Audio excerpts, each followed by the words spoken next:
मैं पिछले 8 सालों से सेल्स कर रहा हूँ। ये मैं 8 सालों से सेल्स करके पैसे कमा रहा हूँ, पर मुझे लगता है कि मैं जब से मैंने होश सँभाला है, तब से मैं सेल्स कर रहा हूँ। अब सेल्स जो होता है, वो आपकी ज़िंदगी का एक हिस्सा होता है। डे टू डे में भी आप बहुत सारे सेल्स कर रहे होते हो। आपने जब से होश सँभाला है, तब से आप सेल्स कर रहे होते हो। बस आपको पता नहीं होता है। अगर आपने बचपन में अपने मम्मी-पापा से उनको कन्विंस करके अपने स्कूल ट्रिप में जाने के लिए हाँ बुलवा दिया है, तो आपने सेल्स किया हुआ है। अगर आपने किसी दोस्त को उसको कन्विंस करके उससे कुछ ले लिया है, स्टिकर ले लिया हो या कुछ भी ले लिया हो, तो आपने सेल्स किया हुआ है। आपने अपने अगर ग्रैंड-पेरेंट्स से थोड़े से रिक्वेस्ट करके उनको कन्विंस करके उनसे कुछ एक्स्ट्रा रुपए ले लिए हों पॉकेट मनी के लिए, तो आपने सेल्स किया हुआ है। और ये सारी चीज़ें आती रहती है। और मैंने ये फ़ील किया है कि सेल्स करते हुए मेरी लाइफ़ में भी बहुत सारे चेंजेज़ आए हैं।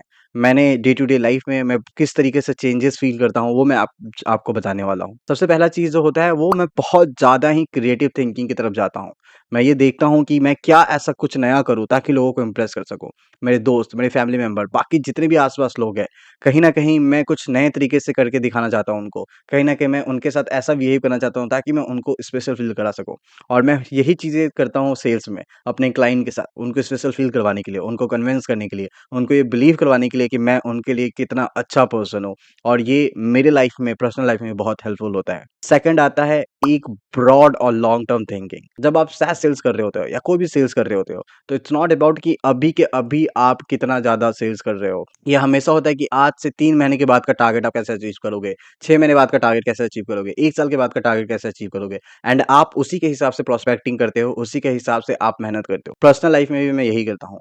मैं ये देखता हूँ कि इस पर्सन के साथ मैं जो रिलेशन बना रहा हूँ या दोस्ती रख रहा हूँ या मैं फ्रेंडशिप रख रहा हूँ या उनसे मैं कनेक्ट में आ रहा हूँ, उनके साथ 6 महीने बाद, 1 साल के बाद मेरा रिलेशन कैसा हो सकता है? मैं कैसे उनको हेल्प कर सकता हूँ या वो कैसे मेरी मदद कर सकते हैं?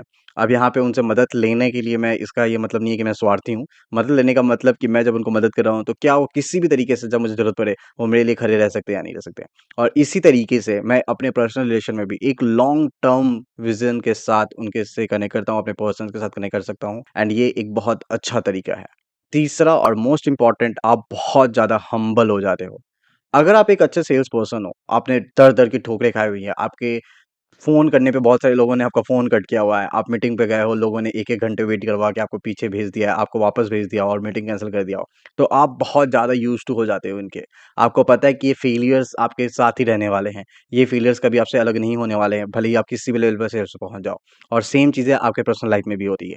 वहाँ पे भी आप बार-बार फेल हो सकते हो। हो सकता है कि बहुत बार रिलेशन टूट जाए, हो सकता है बहुत दोस्त छोड़ के चले जाए, हो सकता है जिसको आप फैमिली में सबसे ज़्यादा मानते हो, वो आपसे बात करना बंद कर दे। पर आपको पता है कि एट द एंड आप इन सब से बाहर निकलोगे। इतने सारे फेलियर्स होने के बाद भी आप वापस उठ के खड़े होंगे एंड वापस से काम करना स्टार्ट करोगे, लड़ना स्टार्ट करोगे। वापस से नए लोगों से मिलोगे, नए दोस्त बनाओगे। आपको किसी दोस्त के जाने का दुःख नहीं होगा, किसी दोस्त के आने का उतना ज़्यादा खुशी नहीं होगा।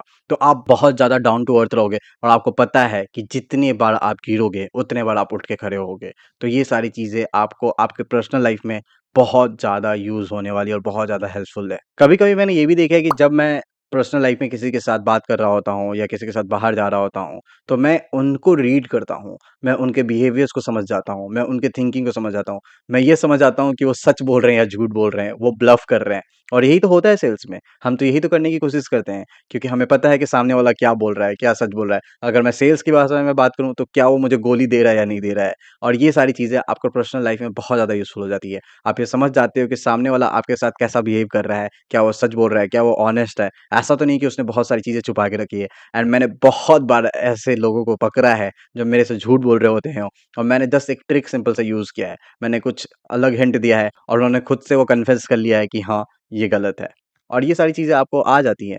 ये अलग बात है कि इसमें टाइम लगता है, पर अगर आप अच्छा खासा टाइम सेल्स में बिताएँगे, तो आपको ये सारी चीज़ें समझ में आने लगती है। Last but not the least, आप बहुत ज़्यादा हेल्पफुल हो जाते हो। जिस तरीके से सेल्स में आप लोगों से मदद माँगते हो, रेफरेंसेस माँगते हो, क्लाइंट क्लोज़ करने के लिए आप परेशान रहते हो। आपको पता है कि अगर कोई एक लीड भी आपको कोई दे दे, तो वो बहुत बड़ा काम होता है और बहुत बड़ा हेल्प होता है। उसी तरीके से आप भी पर्सनल लाइफ़ में बहुत सारे लोगों को हेल्प करने के लिए आगे आते हो। आपको पता है कि अगर किसी को हेल्प करता हूँ, तो कैसा फ़ील होता है और सामने वाला आपके लिए कैसा फ़ील करता है। तो आप बहुत ज़्यादा ही हेल्पफुल हो जाते हो और सेल्स से मैंने यही सीखा है कि अगर आपको तेज़ भागना है, तो अकेले भागें, पर अगर आपको बहुत दूर तक भागना है, तो सबको साथ में लेके ही भागना पड़ेगा, वरना आप थक जाओगे, रुक जाओगे और फेल हो जाओगे। एक और एक्स्ट्रा ऐड ऑन मैं करना चाहूँगा, सेल्स में रहने से क्या हुआ है कि मैं बहुत ज़्यादा ही बात कर सकता हूँ और बहुत सारे टॉपिक पे बात कर सकता हूँ। मैं किसी के साथ भी कुछ भी टॉपिक पे बात कर सकता हूँ। मैं जब बाहर जाता हूँ, तो मैं किसी भी चाय वालों के साथ बात कर रहा होता हूँ, किसी दुकानदार के साथ बात कर रहा हूँ, कोई भी खड़ा होता है, उससे बात करने लग जाता हूँ और ये सेल्स का ही देन है।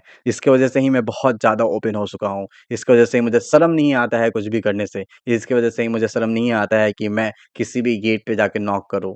गलत तरीके से नहीं, सही तरीके से। तो आप किसी से भी दोस्ती कर सकते हैं, किसी से भी बात कर सकते हैं। आप एक कॉन्फिडेंट हो जाते हो, एक अलग तरीके का चार्म आता है, आपके साथ एक अलग ऑरा रहता है और ये सारी चीज़ें सेल्स की ही वजह से होता है। तो अगर आप सेल्स में हैं, तो ये ना सिर्फ़ आपके करियर को बल्कि आपके पर्सनल लाइफ़ को भी बहुत ज़्यादा हेल्प करने वाला है। बस आपको पता होना चाहिए कि उसे यूज़ कैसे करना है और किस तरीके से उसको सबके सामने रखना है। इसके अलावा अगर आपको सैस सेल्स रिलेटेड कुछ भी जानना है, तो आप मुझे कमेंट करके बताएँ या मेरे लिंक्डइन पे रीच आउट कर लें। और हाँ, चैनल को सब्सक्राइब करना ना भूलें। Take care, bye bye.